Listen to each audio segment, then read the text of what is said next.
Firman yang meneguhkan tentang kesembuhan. Saudara, mungkin saat ini saudara sedang mengalami sakit. Mungkin saat ini saudara sedang mengalami penderitaan oleh karena sakit penyakit. Biarlah saat ini melalui video ini iman saudara dikuatkan dan saudara mengalami mujizat Tuhan, saudara mengalami kesembuhan daripada Tuhan. Di dalam video ini kita akan merenungkan 7 ayat firman Tuhan tentang kesembuhan, di mana ayat-ayat ini akan membangkitkan iman saudara dan mengerjakan mujizat kesembuhan bagi tubuh saudara. Ayat yang pertama saudara adalah dari Amsal pasal 4 ayat 20-22. Demikian firman Tuhan. Hai anakku, perhatikanlah perkataanku, arahkanlah telingamu kepada ucapanku. Janganlah semuanya itu menjauh dari matamu, simpanlah itu di lubuk hatimu, karena itulah yang menjadi kehidupan bagi mereka yang mendapatkannya, dan kesembuhan bagi seluruh tubuh mereka. Puji Tuhan saudara, di sini firman Allah menegaskan bahwa kehidupan dan kesembuhan bagi tubuh seluruh umat-umat Tuhan adalah ketika umat-umatnya memperhatikan perkataan-perkataannya, mengarahkan telinga kepada ucapannya, dan tidak menjauhkan firman itu dari matanya, tetapi menyimpannya di dalam lubuk hatinya. Kalau saat ini saya dan saudara rindu mengalami kesembuhan, rindu Tuhan mengerjakan mujizat kesembuhan dalam kehidupan kita, maka firman ini menegaskan bahwa kita harus menjadi orang-orang yang rindu firman, yang haus akan firman. Firman Allah berkata, perhatikan perkataanku, arahkan telingamu kepada ucapan-ucapanku, kata firman Tuhan. Jangan itu menjauh dari matamu, simpan itu di lubuk hatimu, maka itu akan menjadi kehidupan dan kesembuhan bagimu.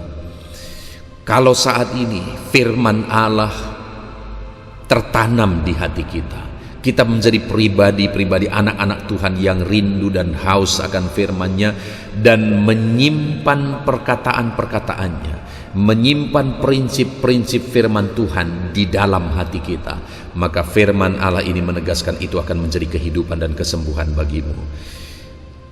Anak-anak Tuhan, saudara yang mengalami sakit penyakit saat ini, rindukan firman, imani firman, simpan firman itu dalam hatimu.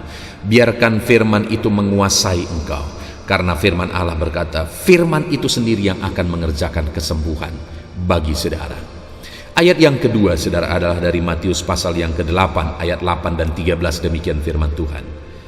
Tetapi jawab perwira itu kepadanya, Tuan, aku tidak layak menerima Tuan di dalam rumahku. Katakan saja sepatah kata, maka hambaku itu akan sembuh.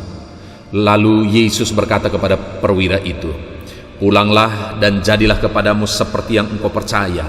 Maka pada saat itu juga sembuhlah hambanya. Saudara, konteksnya di sini bahwa ada seorang perwira yang memiliki seorang hamba, dan hambanya itu sedang sakit parah.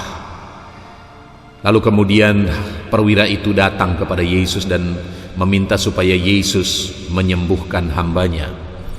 Tetapi ketika Yesus berkata bahwa aku akan datang ke rumahmu, ada satu ungkapan iman yang luar biasa dari perwira itu, di mana dia berkata, aku tidak layak menerima Tuan di dalam rumahku. Katakan saja sepatah kata, maka hambaku itu akan sembuh. Hal yang luar biasa dalam diri perwira itu adalah ada satu kerendahan hati dalam kehidupannya, di mana dia berkata, aku tidak layak menerima Tuan di dalam rumahku. Saudara, dia seorang perwira, tentu saja sangat layak, rumahnya sangat layak. Tetapi perwira ini memang seorang yang rendah hati. Dia rela datang, dia rela berlelah, dia rela sibuk untuk mengurusi hambanya. Bahkan dia juga berkata dia tidak layak menerima Yesus di dalam rumahnya. Itu satu ungkapan kerendahan hati. Dan kemudian ungkapan imannya adalah ketika dia berkata, katakan saja sepatah kata maka hambaku itu akan sembuh. Bukankah luar biasa, saudara, iman dari perwira ini? Pada akhirnya Yesus berkata, jadilah kepadamu seperti engkau percaya. Karena memang iman perwira ini begitu luar biasa. Dia berkata, katakan saja sepatah kata maka hambaku itu akan sembuh. Dia percaya sepatah kata saja firman Tuhan itu sangat berkuasa. Saat ini saya juga mau menegaskan kepada saudara bahwa setiap patah kata firman Tuhan itu dahsyat dan berkuasa. Itu sebabnya imani bahwa setiap patah kata firman Tuhan itu berkuasa. Ketika kita mengimaninya seperti perwira ini, maka firman Tuhan berkata, jadilah kepadamu seperti imanmu. Anak-anak Tuhan yang sedang mendengarkan renungan ini, saat ini mungkin saudara sedang menderita, saudara sedang sakit.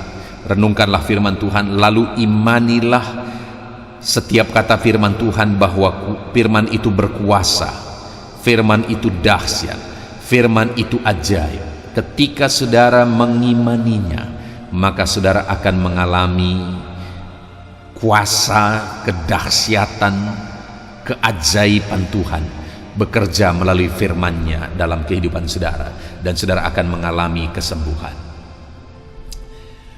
Ayat selanjutnya saudara adalah dari Matius pasal yang ke-15 ayat yang ke-28. Demikian firman Tuhan. Maka Yesus menjawab dan berkata kepadanya, hai ibu, besar imanmu, maka jadilah kepadamu seperti yang kau kehendaki. Dan seketika itu juga anaknya sembuh. Saudara, di sini konteksnya adalah di mana ada seorang ibu yang anaknya sedang mengalami sakit parah.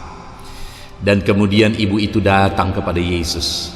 Dan kembali Yesus menegaskan di sini, saudara, bahwa hai ibu, besar imanmu. Kembali yang dilihat oleh Yesus, dilihat oleh Tuhan adalah imannya. Dan kemudian Yesus menegaskan, maka jadilah kepadamu seperti yang kau kehendaki. Akhirnya anak ibu itu sembuh seperti yang dia inginkan. Dan itu terjadi karena Tuhan melihat imannya dan Tuhan bekerja melalui imannya. Mujizat terjadi, Allah bekerja melalui iman anak-anak Tuhan. Ketika engkau percaya bahwa Tuhan sanggup melakukannya, maka Tuhan akan bekerja melalui imanmu. Saat ini saudara yang sedang menderita, saudara yang sedang sakit, adakah saudara saat ini masih percaya bahwa Tuhan sanggup? Mungkin ada keluargamu yang sedang sakit saat ini. Percayakah saudara bahwa Tuhan sanggup? Karena firman Allah berkata bahwa jadilah kepadamu seperti yang kau kehendaki sesuai dengan imanmu. Kalau engkau beriman seperti ibu ini, imannya besar, maka engkau akan mengalami mujizat seperti yang dialami oleh ibu ini. Ayat selanjutnya saudara adalah dari Markus pasal 5 ayat 28 sampai 29. Demikian firman Tuhan. Sebab katanya, asalku jamah saja jubahnya, aku akan sembuh. Seketika itu juga berhentilah pendarahannya, dan ia merasa bahwa badannya sudah sembuh dari penyakitnya. Saudara, ini kejadian yang lain lagi, di mana ada seorang ibu yang sudah begitu lama sakit pendarahan, sudah bertahun-tahun sakit pendarahan. Tetapi saudara, di sini dia mengalami mujizat kesembuhan. Dan mujizat itu kembali terjadi ketika ada satu tindakan iman, di mana dia berkata bahwa asal ku jamah saja jubahnya, aku akan sembuh.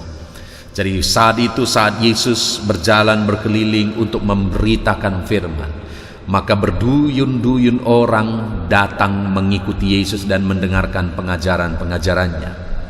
Salah satu yang datang adalah seorang ibu yang sudah begitu lama sakit. Sebenarnya kalau kita pikirkan, kalau sudah bertahun-tahun lamanya sakit, tentu saja dia sudah berupaya untuk berobat kemana-mana, tetapi tidak ada hasil. Dia sudah berupaya supaya dia mengalami kesembuhan. Dia berobat kemana-mana, tetapi tidak ada hasil. Tetapi dia belum menyerah, saudara. Ketika dia dengar ada Yesus yang datang, ada Yesus yang berjalan, dia datang dan kemudian dia mengikuti. Lalu dia buat satu komitmen, dia buat satu tindakan. Dia berkata, asalku jamah saja jubahnya, aku pasti sembuh. Dan seketika itu juga dia sembuh. Apa yang ada di sini, saudara, kembali adalah iman. Untuk saya dan saudara mengalami kesembuhan, percaya, jangan putus asa. Jangan menyerah seperti ibu ini yang sudah 12 tahun lamanya dia sakit pendarahan. Sudah dia upayakan berbagai hal, tetapi tidak ada hasil. Tetapi dia tidak menyerah. Dia tidak menyerah. Saat ini, apapun yang terjadi, jangan menyerah. Jangan menyerah, saudara. Percayalah bahwa Tuhan peduli bagi saudara, dan dia akan melakukan mujizat dalam hidupmu. Tetap percaya dan lakukan tindakan-tindakan iman. Ayat selanjutnya, saudara, adalah Yohanes pasal 5 ayat 5-6. Demikian firman Tuhan. Di situ ada seorang yang sudah 38 tahun lamanya sakit. Ketika Yesus melihat orang itu berbaring di situ, dan karena ia tahu bahwa ia telah lama dalam keadaan itu, berkatalah ia kepadanya, maukah engkau sembuh? Saudara, ayat ini adalah ayat yang luar biasa bagi saya, saudara. Kenapa? Karena ada beberapa hal yang ditekankan di sini. Yang pertama, dikatakan bahwa ada seorang yang sudah 38 tahun lamanya sakit. Dan ada kalimat firman Tuhan ini yang mengatakan bahwa ketika Yesus melihat orang itu terbaring di situ, jadi Yesus melihat orang itu sama seperti saya dan saudara hari ini. Tuhan melihat hidupmu, Tuhan melihat hidupku.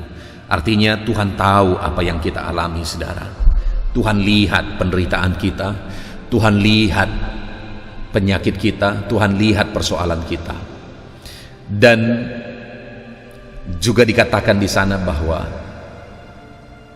dan karena ia tahu bahwa ia telah lama dalam keadaan itu, Tuhan bukan hanya lihat dari kejauhan, saudara, tetapi dia juga tahu persis penyakit orang itu, bahwa dia sudah lama 38 tahun lamanya sakit. Dan saat ini Tuhan juga bukan hanya melihat kita dari kejauhan, dia tahu segala sesuatu. Tuhan tahu sampai sekecil apapun masalah persoalanmu. Dia tahu titik koma cerita hidupmu, dia tahu titik koma penderitaanmu, sakit penyakitmu. Tuhan tahu. Dan yang paling luar biasa, saudara, kalimat terakhir di dalam Yohanes pasal 5 ayat 5-6 ini, dia berkata, maukah engkau sembuh? Jadi dia bukan hanya melihat, dan dia bukan hanya tahu dan diam, saudara, tidak. Dia datang kepada orang itu dan dia tawarkan. Dia berkata, maukah engkau sembuh? Bagi saya dan saudara hari ini juga Tuhan lihat dan Tuhan tahu segala sesuatu, dan dia tidak tinggal diam. Dia juga menawarkan bagimu hari ini, maukah engkau sembuh? Maukah engkau pulih? Maukah engkau persoalanmu selesai? Maukah engkau masalahmu selesai? Tuhan tawarkan jalan keluar bagimu dan bagiku. Itulah Allah yang kita sembah. Dia peduli bagi kita, saudara. Dia peduli. Serahkan segala persoalan kita dan biar dia mengerjakan mujizatnya. Ayat yang ke-6, saudara, adalah dari Yohanes pasal 5 ayat 14. Demikian firman Tuhan. Kemudian Yesus bertemu dengan dia dalam bait Allah, lalu berkata kepadanya, engkau telah sembuh, jangan berbuat dosa lagi supaya kepadamu jangan terjadi yang lebih buruk.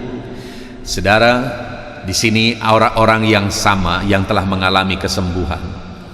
Kemudian Yesus bertemu lagi dengan dia. Yesus beri satu peringatan.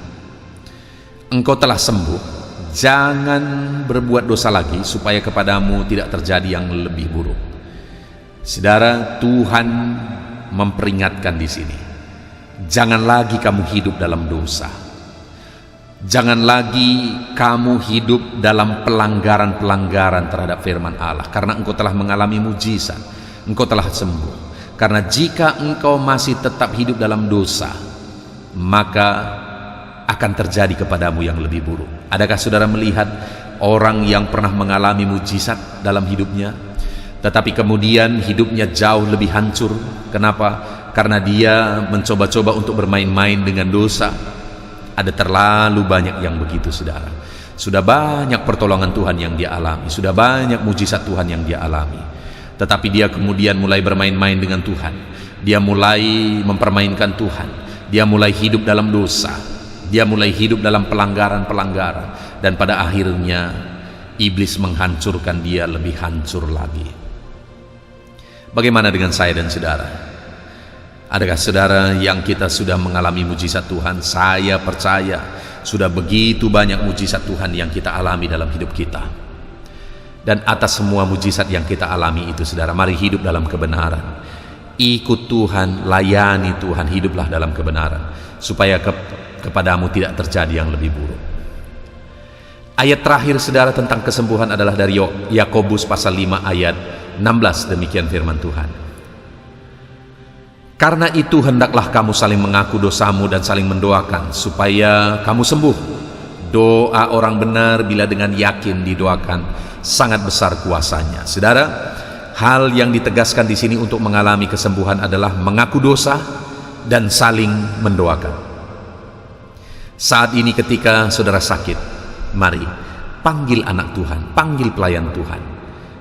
Akui dosamu di hadapan Tuhan, dan kemudian biarlah orang lain mendoakan saudara. Panggillah orang lain supaya saudara bisa berdoa bersama untuk pergumulan yang saudara hadapi. Kenapa, saudara? Karena doa orang benar bila dengan yakin didoakan sangat besar kuasanya. Jadi selain saling mendoakan, saudara, hal yang juga ditegaskan di sini adalah kita harus hidup dalam kebenaran, karena doa orang benarlah yang berkuasa. Dan juga kita hidup dalam iman, karena doa orang benar tadi, bila dengan iman besar, dengan iman yakin, dengan penuh keyakinan kita naikkan, maka doa yang demikian sangat besar kuasanya. Puji Tuhan, saudara. Mari berdoa dengan iman, dengan penuh keyakinan. Kita sungguh bersyukur kita sudah merenungkan 7 ayat-ayat firman Tuhan tentang kesembuhan, dan saya percaya iman saudara sudah dibangkitkan melalui renungan ayat firman Tuhan ini. Alami kesembuhan, percaya kepada Tuhan, biar Dia melakukan mujizat dalam hidup saudara. Tuhan memberkati kita semua. Amin.